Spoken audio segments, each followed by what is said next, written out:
Okay guys, nahumana na nato ni siya gluto guys katong may tama kanina. Ito yung pinulcanize na may tama sa ply. Pwede pa siyang gamitin pag may naghahanap ng gulong. Pwede pa niyang gamitin ito. Yan, na vulcanize na. So, ganyan lang. Ganyan lang kasimple. May mga katanungan kayo, mag-comment lang kayo dyan sa baba sa description. Okay, salamat guys. Subscribe sa channel ko. Don't forget to subscribe and hit the notification bell para lagi kayong updated sa mga video na gagawin natin. Itong gulong na to is example lang. Didemo ko sa inyo kung paano siya gawa ng paraan para magamit pa. Yung iba kasi kahit ganito na kanipis yung gulong, ginagamit pa rin nila. Pero pag may nakita na na-ply tulad nito, mabubutas na po yan ng mga ilang araw paggamit. So may ginagawa akong technique dito kung paano ito siya gawa ng paraan para magamit pa niya ng matagal.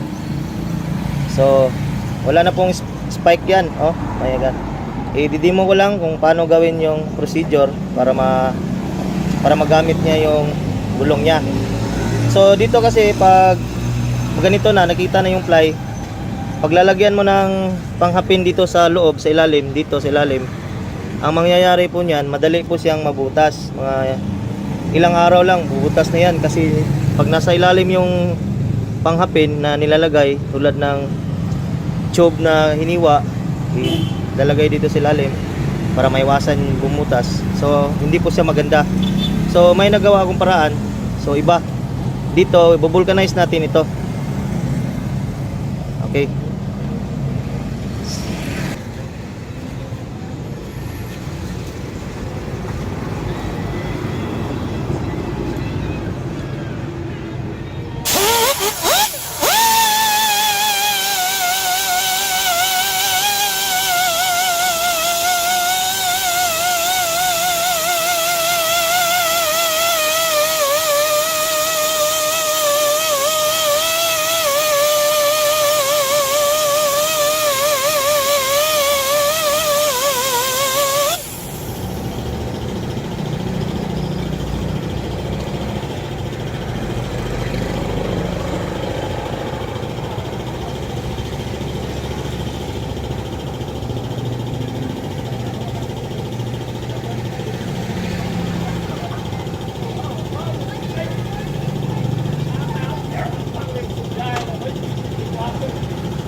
Ito naman, bali lulutuin natin doon sa plansa.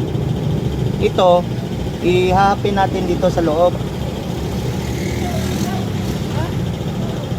Dito sa loob yan.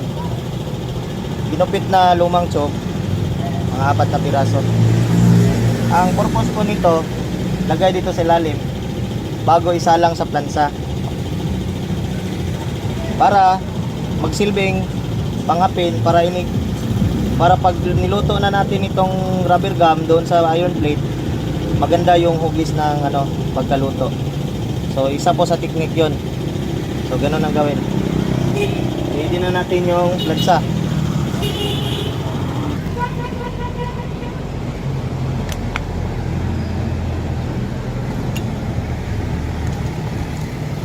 Yan, initin muna natin.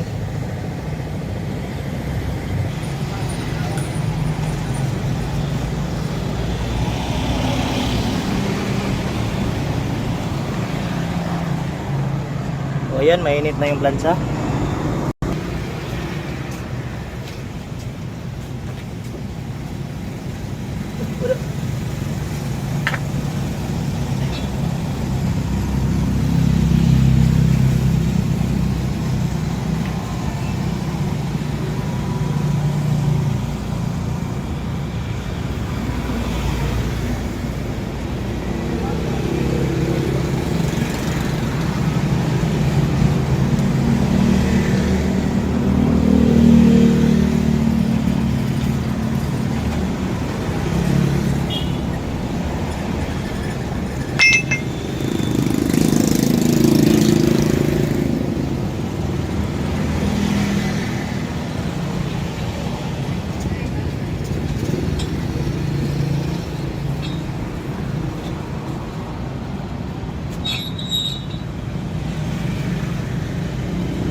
Yan, nakasalang na.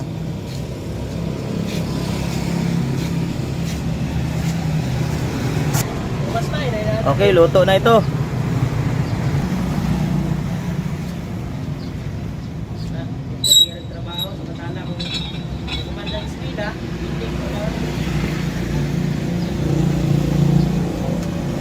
Okay, tignan natin ha.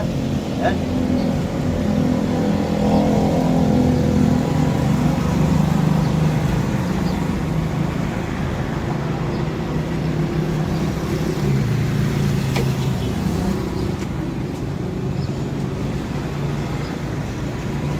Yan naluto na natin. Ganyan lang itsura nito. Saka pwede na natin itong gamitin pag na-vulcanize mo na itong parte ng manipis tulad niyan. So ganito lang po. Para hindi siya madaling mabutas pag halimbawa gagamitin nila na itong klaseng gulong. Okay.